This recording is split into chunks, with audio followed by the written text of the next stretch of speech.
Renate, wohin? Wohin? Nicht?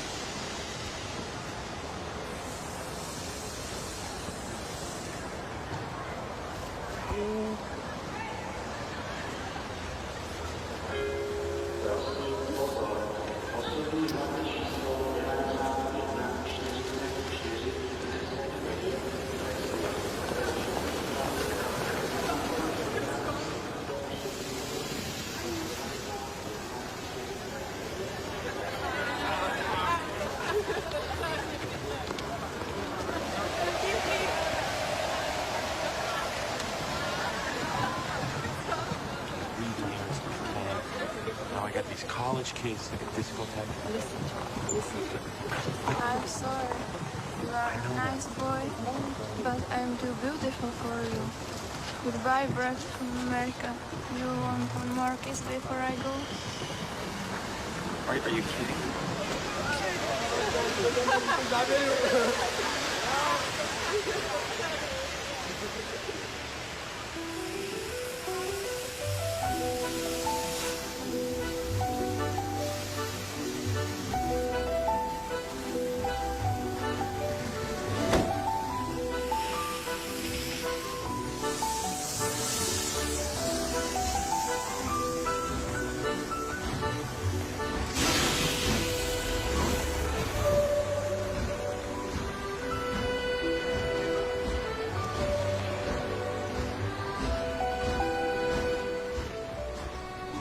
I'm here tonight to tell you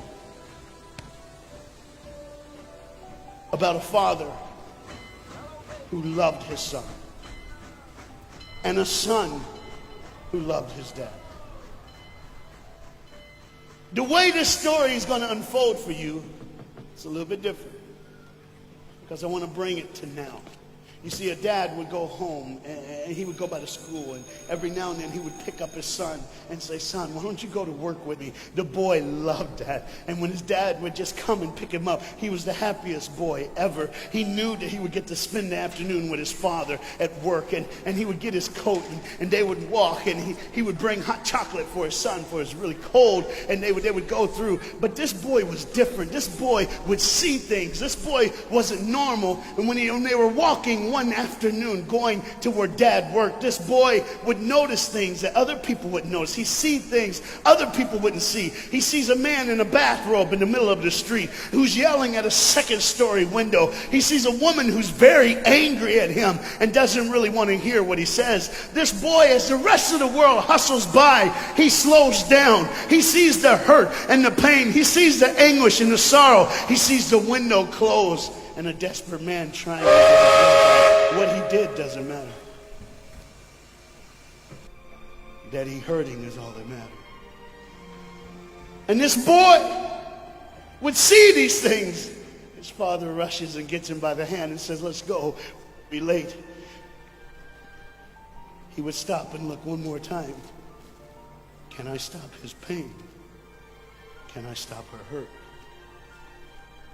But the boy loved his father. They would go and they would catch the trolley. I think that's what you call it here. We call it a tram. Yeah, I don't know the words, but he would get on there with his dad, and the boy would just notice people. He would look, and that day, one particular, he noticed something as he got on the train. To explain something, as you can hear, there's a train coming, and I got to get through this before the train gets here. He saw a man, he saw a woman. He saw that the man seemed very happy and the woman seemed very sad, and he couldn't understand why they could be together and one be happy and the other be sad. He couldn't understand that, but the little boy knew that there was something wrong. He had this feeling, this instinct that was amazing, how he cared for other people. But he loved none other than his father. He knew his daddy loved him. And as he watched the world and their hurt and their pain, he knew that he would always have a father. But even notice this. I need you to understand as you hear this story and get involved in the life of this man and his son.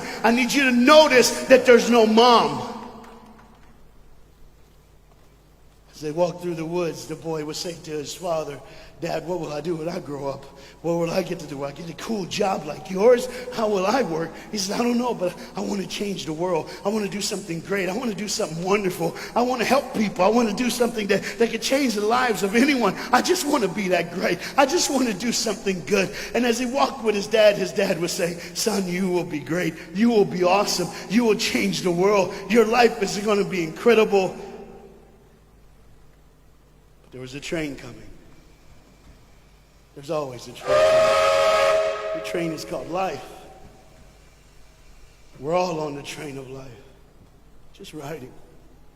Whether we realize the truth or not, whether we realize what's happening or not, we're all on that same train tonight. Only God has saw it fit for us to be in the same room, in the same car, for such a time as this. When they get to the edge of the train track, he could see where his father worked. You see the bridge? That's what his dad did. You see, the bridge was very, very important. Boats needed to come to the harbor to get off their goods so they could make money. But trains were coming with people going from one town to the next. Not many cars in Europe, so they couldn't use a lot of that. So many people, not enough roads, so everybody used that train to get from the town to town to get to work and to get home. And one day the train was coming by. What you have to understand is that boy loved going to work with his dad. He would stay right by the river's edge, and he would do what he loved to do the most. Let me explain that. He loved to fish. Anybody like to fish here? Oh, all the guys go, The dad looks at his boy and he says, son, now remember the rules. You got to stay right here because I can see you from the window right here. Don't get out of the sight of this window because you got to stay there so I know you're safe. Catch you something good to eat. But as you can hear, the train's coming. The father's job was cool. If I wasn't a preacher, I wouldn't mind doing that. Get to work. Get grease on you. Even if you didn't have to, you just squirt it on you like you feel like you did something. That's what I would do. There was a boat coming in the harbor. Timing is very essential. I'll go ahead and give you the key. The key is this. There's always a light. Everybody say light. Say it again. One more time. There's a light that the train conductor needs to see. If that light is green, he can go. If it's red, he must stop. You see, God has given us road signs in our life that we must read. Lines that tell us to go and lines that tell us to stop. Whether we read those and believe them or not is up to us. That's why some of you have fallen and you cannot get up. But tonight, that's why I'm here.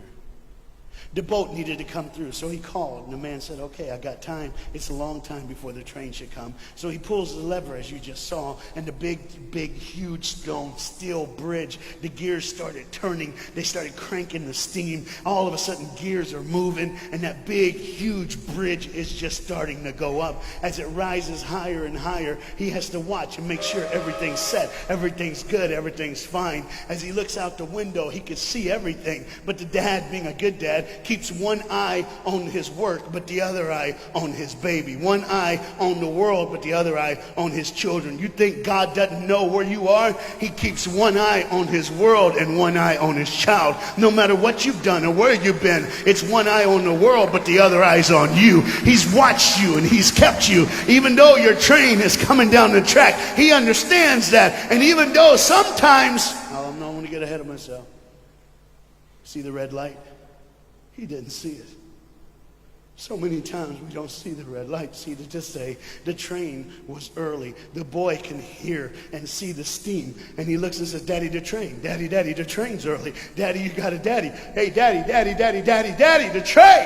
Daddy, the train's coming. But the dad was looking at the gears, making sure he had enough oil, making sure there was enough steam to get the bridge back down for the train. And the boy knew one thing. Now listen, the boy knew that his dad one time showed him where the trigger was. It was a red lever. If he pulls it that the train bridge would collapse down fast and the train would be able to come across. All the boy knew was there were people on that train. There were people that needed to be saved. There were people that had, some of them just with their friends having a good time, like everything's fine. They did not know that the bridge was up. They did not know what was coming. They're just living their life like you and me, just going down the road, just being our own thing, doing our own thing. And the dad all of a sudden hears the train coming. He looks and then he says, oh, my son. He looks out and his boy's gone. He's like, oh my God, where's my son? Where's my son? He got up again. He looks back just in time to see his son trying to save the day.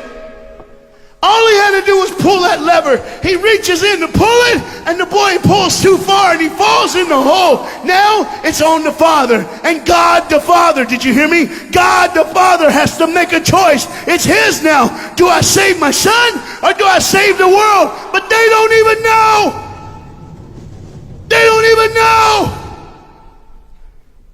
The greatest decision of his life. He could blame it on them not seeing the red light. He could blame it doesn't matter anymore. Pull the lever, save the world. Leave it up, save your son. For God so loved the world that he gave his only son.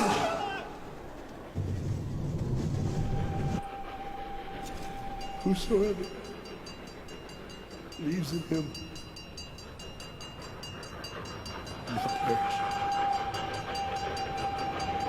3, 2, 1. He said it. And they didn't even know. They never would know. They didn't even know. The train goes by. It's fine. Everything's cool. The bridge is down. Just like always. It's always going to be down. Are you hearing me tonight? He gave his only son. For God so loved the world that he gave. And you know what's amazing? I wonder what God did right when his son died on that cross. When he breathed his last breath. When he took that breath and he breathed and it was over. Here's what the Father would have looked like. They didn't even know. Just trying to think of their life. Just trying to figure out what they're going to do next. Just thinking about the person they're going to see. The people they're going to hang out with. Just trying to be, just loving, caring. Doesn't matter if you're blind. Doesn't matter if you're putting on a little more makeup, trying to look pretty for somebody, or just wearing another mask. It doesn't matter. God gave his son for you. What will I do when I grow up? Where will I go when I grow up? What can I change? And there was a girl in the bathroom. On the train, liquefying her heroin to shoot up one more time. He died for her. He died for her. But in one moment, are you listening? In one moment, as the Bible says, everybody gets a chance. In one moment to see the look of the Father when he knows when you realize what he did for you, when you realize the sacrifice, when you realize he let his son die so that can live, when you realize what he did, no matter what you're doing, no matter where you're at in this life, no matter what you're a part of, you gotta stop. You gotta stop. Even if it's for 1 second and think, my God, he did it for me. He did it for me. And I pray to God you drop what you're doing. You're doing with all the pain and the hurt and the sorrow in the world. He did it for you. That's why you're so quiet. You see the train's coming. The train's coming. Everybody has things. You have ways of I don't want to do that. I don't want to, but why do I keep doing it? Even Paul said, why do I do? My flesh tells me, and I do what I know is wrong, and I don't do what I know is right. You got to understand tonight, the fight is on, and we can win. We become more than conquerors through Jesus Christ. And I'm not preaching just for me. I'm preaching on behalf of you. But what you got to understand is, there had to be a moment in those 3 days when Jesus died on a Friday and rose again on a Sunday.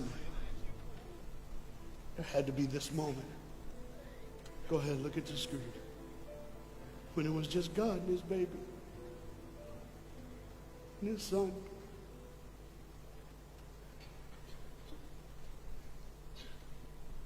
Every sin that's ever been committed in this earth is rolling through your mind right now.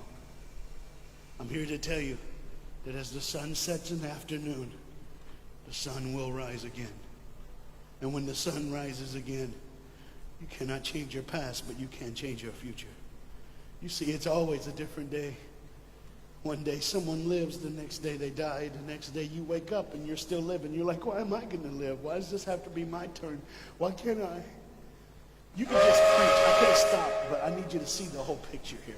You see, because when God the Father gave his only son, when Jesus Christ breathed his last breath and he died, he did it in a way that you can never ever say, you don't know me, you don't understand me, God don't understand my pain, God don't understand my sorrow. You see, that's the very train that boy was on. That's the very train that he was on. And as this dad remembers, look real close. You see the pictures of the people? Bam, there they are. If there's somebody added in the picture, isn't it? Bam, there they are. Do you see who's added in it? In every face of every person, Jesus is in their life. Why? Because when you're the greatest sacrifice, you always end up in everyone's life. No matter where they are, who they are. He did it so that you can say he was there all the time. Waiting patiently in line. Jesus Christ was there all the time. And the train keeps going. The train keeps coming. Train keeps moving. People keep living and people keep dying. And God the Father just watches it all. One eye on the world, the other eye on you. Some of you are starting to figure it out. You're like, what is he looking for? Just one girl. Because see, the whole horrible day, God only had his eyes on one person. And it was just a day on the street corner. When he walked by, he saw a girl with a babe. And she saw him. Do you get it? Old things are passed away. Behold, all things become new. He did it so that we can live. No matter what the sin, no matter what the pain, no matter what the sorrow, the sacrifice was perfect. It was perfect. And it was for you. And God the Father watches it all unfold. And all he can say